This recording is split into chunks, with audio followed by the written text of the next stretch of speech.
yan. Kasi nga, kaya nga ako na ano eh. Wait. Okay. Hi guys! Welcome back to my YouTube channel. Andito ako ngayon, kasama ko ngayon yung friends ko. And actually, di ba, parang may ginawa akong vlog na in-upload. Then, of course, about sa parang sinelebrate namin yung 5 years namin as corporate slaves. Corporate slaves. Or... Sa Libin na, ay, sa oh, Libin? sa alipin ang salapi. Alipin ang salapi. So, parang sineselebrate na pala ang pagiging alipin sa gigilid nga. So, and then, bukod doon, baka kasi isipin ko ba parang medyo mababaw naman na parang 5 years. Ano meron sa 5 years? Feeling ko kasi doon din nag-start kasi yung friendship namin tatlo as friends. And katulad nga nung mention ko dun sa isang video, parang more than friends na parang life partners, if may ganong term man, na parang, kasi hindi lang naman work rants, meron nagrarant din kami sa life, gano'n. So parang everything na talaga, parang hindi na kami nagkakahiyaan na nga, di ba? Parang nalagpasan na namin yung awkward stage na parang baka ma-offend to, baka ma-offend si ganyan. Parang wala nang, kumbaga family member, gano'n. Medyo tanggap na namin yung mga sasamang ugali ng isa't isa and alam na namin kung paano mag-a-adjust and kung paano i-deal yung kasamaan namin ng ugali na yun. Parang gano'n. So, eto, si Omaira, naging kaklase ko siya second year hanggang graduation na. Tapos, yun na, nakasama ko siya sa first work. By the way, kaming tatlo, magkakasama kaming dun sa first work namin. Etong si MC, hindi ko siya talaga kilala dati. Like, nakakabatian ko lang siya. Hi, hello, tango-tango. Ano ba yun? Yung taas-taas lang ng kilay. Nang gano'n, smile-smile lang, gano'n. Kasi kabilang block siya. And then wala talaga akong idea kung anong ugali niya. Kaya siya parang significant na 5 years kasi parang dun ko silang parang nakilala na pareho, asabay. Kasi hindi ko naman nga siya kilala ng estudyante pa lang ako. So, ayun. And then, kung bakit 5 years, di ba na-mention ko din sa isang vlog? Kasi, dun sa pinagtatrabahuhan namin, na nandun pa siya ngayon, pero kami wala na, resign na kami. Nagbibigay ng 50K. So, oo, parang if may referral, Pa-refer na kayo sa kanya. mag-comment may email nyo dyan sa baba. Tapos, i-refer kayo nyo kung gusto nyo magkaroon ng 5K. Pero after 5 years pa yun 50K! Ay, 50K after 5 years. Linawin natin yun. And since matagal na kami magkakasama, meron kaming itatanong na 3 questions na hindi pa namin natanong ever simula nung nagkasama-sama kami. And then after that, i-share namin yung 5 milestones namin. Kasi diba na-mention ko rin sa isa kong vlog na parang siguro isang bagay kung bakit kami nagkasundo-sundo. Kasi hindi naman kami like super well off talaga and lahat kami parang nag-strive to be better and more comfortable sa life namin and with our families, with our respective families. So, 5 milestones and then share din namin yung regrets namin, 5 regrets. Oh, no! Nung past 5 years. And then, what are we looking forward to for the next 5 years naman? Like, 5 din ba yun? Or not necessarily 5? Ano? Oh, Oh, 5 just looking din. for 5 goals. So- 5-5-5-2 na card. Oo. So, 5 milestones, 5 regrets, and 5 goals. Okay. So, yun. Sino ka lang magsa-start? Ayaw nga. So, yung questions pala, 3 questions lang kami each. Dapat pala 5, no? Pero okay lang, hindi na. 3 questions, easy, average, difficult. So, to start, siguro naisip ko, mag-wheel of names na lang tayo para fair. Kung sino yung maunang magtanong. Kung sino unang magtatanong. Okay. A few moments later. Woo! Wait, okay, nag-stop na. Mai! Chef! Si Mai ang unang magtatanong. Wait, after ni Mai, sino ang... Okay. Sige. MC! Oh my God, dahil Ah, vlog ko to. yes. Ako may privilege to be the last. To ask the last. Okay. Oh my God, tinakabahan ako! Okay. For my first question, easy to, pero... Wait, Na-bad trip or nainis ba kayo sa akin nung time na to? First Ano thing pa? na, Okay. first thing na, Okay. nung nag-Boracay tayo, tayo. Tapos, Oh my God! Alam mo ba, naisip ko na yan. Naitatanong mo sa akin. Hello. Bigyan mo ng background. Context, Oo. context. Kung para okay guys, makarelate. so last year, we went to Boracay. Parang may yearly celebration kasi kami noon. So, Actually, di ba parang ito na nga yung yearly natin for Ah, 2023, yung yeah. 2022. so that night, like parang ano pa kami, Naalala ko, malinaw na malinaw sa mga. Medic, yung puso ko. Parang technical lang ang meron tayo. Parang ang context guys is, May technical yung difficulty mga ako first few nararasan. hours ng gabi is enjoy pa kami, no? Todo, lakad tayo, Yeah, and exploring everything. the, Tapos biglang dumating sa point na, ayan, Gutom nagugutom na. na. Oo. Eh gusto namin magpaka-explore pa rin. But at the same time, hinahanap namin yung Samgyupsal kahit nasa Boracay pa rin. Eh, may hinahanap kami, hindi namin makita. To the point na paikot-ikot na lang so kami. parang medyo tumagal na. So parang ako kasi, pag gutom na ako, mainit na din yung ulo ko. Yeah. Tapos, pero gusto ko naman din consider kung ano yung gusto nila. Kasi gusto pa rin ma-push yung Samgyupsal, pero hindi na kasi, paikot-ikot na, di ba? So, yun. So, Parang iba parang na lang. dumating sa point na gusto ko na kahit ano na Pwede lang. silang simula. Gusto ko dumating sa point na kahit ano na lang, pero... Oo, kahit ano. Kasi nagutom na tayong lahat. Pero for parang the ang feel ko consideration. naman kasi, nung nagtanong ako, gusto niyo pa rin i-push yung Mm-mm. Samgyupsal. So, yeah. That Diba? night. Nabad trip ko.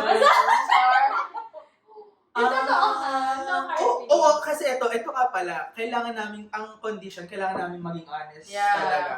Kasi tinatay namin yung career namin. Like, mawalan man ng career, ganon yung sagot. As in, walang plastikan talaga. Tsaka if it's all in the past naman na.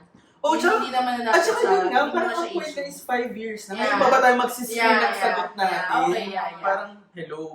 Okay, go. Nung time, actually, if naaalala mo pa, parang, kung nainis sa'yo, hindi specifically sa'yo. Nainis ako dun sa gutom na tayo, pero wala pa tayong mahanap na kakainan. Tapos ako kasi, parang sa personality ko kasi, ewan ko napansin nyo yun Kung ano yung napag-usapan. Kung ano yung napag-usapan, doon magsistick tayo. Okay. Or ano ba, yung, di ba pag tinatanong ko kayo, parang gusto ko kasi mindset ko na yung sarili ko. Di ba pinamention ko yung sa GC natin? So pag ako parang, pag na-condition ko na yung sarili ko doon, parang alam ko na yung gagawin ko doon, alam ko na yung mangyayari, gano'n. Pero hindi ako nainis specifically sa'yo. Nainis ako nung time na, di ba, sige, nag-let go na ako na huwag na nga mag-samgyupsal. Nung nagtatanungan tayo kung anong nakain, wala naman tayong masuggest. Kaya ako naiinis na parang, sige, wala na nga samgyupsal, wala namang makapag-suggest. Kung ano, oo. Di ba umabot pa nga na parang pumasok tayo sa parang D-mall. ayun, yung area ng mga establishment na parang nagtatanungan tayo. Tapos parang pasara na rin kasi noon yung Oo, karamihan ng gabi na establishment. rin kasi. Oo, tapos nung ako naman nung time na nandun kami sa part na yun, di ba nagtatanungan nga tayo, feeling ko kasi lahat kami gutom na. Kaya wala kaming masuggest kasi hindi na gumagana yung mga utak namin na parang magkaroon na lang talaga ng laman yung tiyan namin, makakain na lang talaga, parang gano'n. Doon ako nainis na parang, di ba sa pag nag-usap tayo kung saan tayo kakain, kapag may kinikrave ako, sinasuggest ko siya. Ngayon, kung mag-a-agree lahat, edi doon tayo ngayon. Pero kung hindi, edi hindi. Kasi di ba lagi ang rule natin is majority wins. Ganon. Doon ako nainis na parang, nag-let go na nga ako. Wala naman tayong makainan. Ganon. So parang doon ako nainis sa So part sa na tanong yun. niya, Sa kanya, hindi. Pero nainis ako dun, nung time na siguro yun. sa Inis situation ako. lang na parang... Oo, nung time na yun. Gigil na. Hindi. Kasi, alam mo, eto honestly, naisip ko rin niyang itanong sa'yo. Kasi, nung kumakain na, kung nainis ka sa akin. Kasi nung kumakain na tayo nun, naramdaman ko na rin nga na nainis ka eh. Pero hindi ko kasi sure nga kung sa akin dahil pinipilit ko ba yung samgyupsal. Actually, yun yung contraction. Nakakatawa pang PBB yung issue. PBBTs. Hindi kasi, actually, naisip niya itanong, nainis ka na to sa akin dahil pilit ako ng pilit ng samgyupsal. Wala na nga. So, yun. Okay. It's okay. So, as a short answer, Sa kanya, no. Oo. Pero sa sitwasyon, nainis ako no. Eto. Oh my God! Medyo controversial. dating-dati ko pang gustong malaman. Talaga? Curious ako. Na-unfairan ka ba nung nag-start Hindi pa tayo mukha sa ako. condo na instead na mag-share tayo dun sa Ah. bed, is in-insist ko na Okay. hindi ako sanay na may katabi. Okay lang bang dun kasi? Kasi, Oh, context Ah, ulit. context. Backtrack. Backstory. Pag-try ka na rewind ito. Rewind. ang setup namin sa condo is Double ano deck. siya, Isang double deck. meron kasamang double deck, pero yung baba, Studio kasi- type siya. Studio type, pero may kasamang bed na parang double deck. Pero yung sa baba, Mas kasi maluwag. Queen kasi size. dalawang tao, Oo. and then yung sa taas, Pang pang single single lang. lang. So, Okay. ang ideal setup would be, dahil apat lang kaming nag-start, is kaming dalawang girls sa baba. Tatlo tayo nag-start, hindi apat. Wala pa si Tatlo nga! Sa mga apat. Ay, sorry. Yes. Tatlo kami nag-start. So, ideally, ang setup is kami ni MC sa baba, kami girls, si Gab sa taas. Siya lang naman. Oh, tsaka kasing ideal. Alam mong babae lalaki magkatabi, di ba? So, kayo talaga Oo. expected. Ayun nga. Pero ang nangyari is parang kinausap ko nun si MC na okay lang ba na ako na dito, na hindi kami magtatabi. Tapos parang, parang sama ako dito sa word. Parang naging ano niya is, dun siya sa may Sa may- space na ano. Kasi meron naman yung sliding door, parang room talaga siya. Kaya Parang, oo, Sa- kumbaga, si studio type, parang ang pinaka-divider lang Sliding. is sliding door. Pero, hindi siya like totally nako-cover yung hanggang ceiling. May space siya sa ceiling para yung lamig ng aircon tumatago sa living area, living room, gano'n. Pero may space siya dun sa baba pa rin na free, vacant, gano'n. So, ayan yung itsura. So, yung baba. Oh, madilim lang, gabi yan. Gabi yan. Mamaya ipapakita ko sa inyo si Ian kasi sumisilip-silip lang siya. So, ayun. question with Parang nagkaroon ba, parang naging issue ba sa kanya deep inside na hindi lang niya na-vocalize parang kasi... yung arte mo naman, pwede naman tayong tabi. Oh, kasi kumbaga kasi parang nung time na yun, siya yung parang newbie sa amin. Ah, Dahil kasi kami nga magkaibigan magkaklase na talaga, kami. no? Tapos siya yung from the other block na parang, syempre, sa simula, tansyahan ng ugali, ng Ganun naman talaga personality, yung kapag gano'n. Nagsisimula pa lang. Mm-mm. Okay, to answer your question, honestly, hindi talaga. Kasi natatandaan ko... Mawalan man ng career, Oo, promise. bawiin man yung promotion. Oo, Kasi, promise. if ever baliktad kami ng scenario ha, yung ako yung newbie, tapos sila talaga yung friends, tapos parang, as ang gabi kasi sumama ko sa inyong dalawa eh. Mm-mm. Dahil kayo yung kaibigan ko ha. O, kunyari siya ikaw. Okay. Ako talaga medyo masasad ako na ma-unfairan, pero papayag pa rin naman ako doon, kasi ako lang naman yung sumama. Ako, honestly, hindi. Kasi natatandaan ko, parang, in-explain mo sa akin yun eh.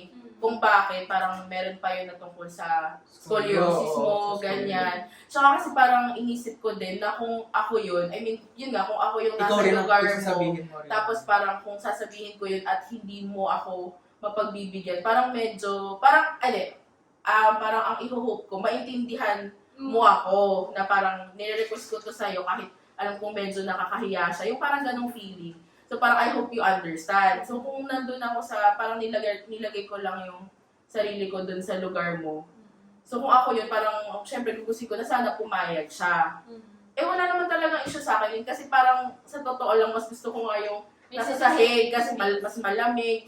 Tapos natatandaan ko, walang foam yung Wala. double deck noon. Kasi parang, kahoy lang siya. Oo, So parang feeling ko, mas naging comfy pa ako na nasa sahig ako kasi parang patong-patong yung mga, ano ba yun, parang meron akong mini mat noon eh, na parang ayun, so parang hindi. Para siyang hindi siya comforter naging- Oo, something. kind of, parang 3 layers yun, pero hindi siya yung foam talaga. Pero yun, honestly, hindi siya naging issue sa akin. Kasi feeling ko, kasi natatandaan ko, hindi ko lang maalala kung sino yung nagtanong sa akin ng setup nating tatlo. Tapos parang natatandaan ko, may nag-bring up sa akin yun na parang, bakit hindi na lang kayo yung tabi, ganyan. Tapos parang sinabi ko sa kanya na, hindi okay lang, gusto ko rin sa Feel ko ako yun. sahig. Pero kasi, di ba bring up ko yun. Actually, hindi ko alam kung... Natatandaan ko, may nagtanong sa akin doon. Parang sabi ko, tsaka isa pa, ayoko rin ng may katabi. I mean, hindi ako sanay ng may katabi. Ayoko rin ng may katabi. Ako na ba? Oo, tatanong na ako. Ikaw ang unang sasagot. When was the last time? What would our situation be if kasama ka pa natin? Tapos na! you feel it? Ikaw pala?